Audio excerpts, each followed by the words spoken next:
ஆண்டவராக இயேசு கிறிஸ்து நாமத்திலே உங்களை வாழ்த்துகிறேன். எரேமியா 31:13 படி, நான் அவர்கள் துக்கத்தை மாற்றி அவர்களை சஞ்சலம் நீக்கி அவர்களை நான் சந்தோஷப்படுத்து. அதுக்கு என்ன சொல்றாரு பாருங்க, நான் அவர்களை தேற்றி. யார் அவர்கள்?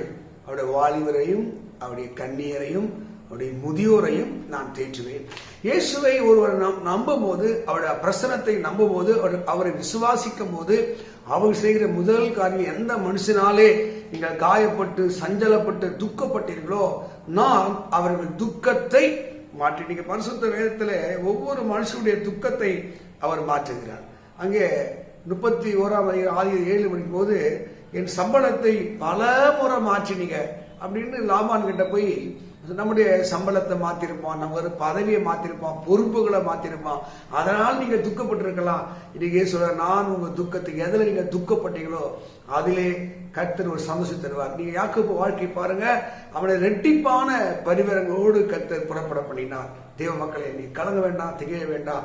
நீங்க வழிபடுகிற ஆராதிக்கிற இயேசு உங்களை ஒரு நாள் வெக்கத்திலே அவர் விடுவதில்லை. அவர் என்ன செய்யறா, நம்மை தேற்றி.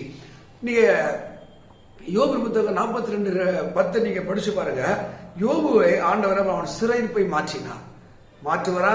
உங்கள் சிறைப்பை மாற்றுவார், கண்ணீரை மாற்றுவார், துக்கத்தை மாற்றுவார். நான் உங்கள் துக்கத்தை மாற்றி யோபுடைய சிறைப்பு மாறுவதற்கு அவன் ஜெபிக்கிறவனா இருந்தான். அவனுக்கு மட்டும் ஜெபிக்கல, அவனை சார்ந்தவர்களுக்கு ஜெபிக்கிறான், அவனை பரியாசம் பண்ண மக்களுக்காக ஜெபிக்கிறான். நீ ஜெபம் பண்ணி பாருங்க, கர்த்தர் உங்கள் துக்கத்தை மாற்றுவார். யோபுடைய அந்த பின்னிலைமை எவ்வளவு தெரியுமா?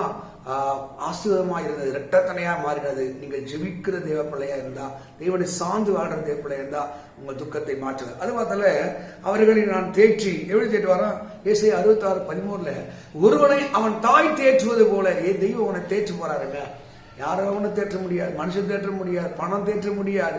அவருடைய பிரசனம், அவருடைய வார்த்தை, அவருடைய அபிஷேகம், அவருடைய சமூகம் தான் உன்னை என தேற்றும். அவர், நான் உங்களை என்ன பண்ண போறேன்? தேற்றி. எருசலேமிலே நீங்க என்ன பண்ணுவீங்க?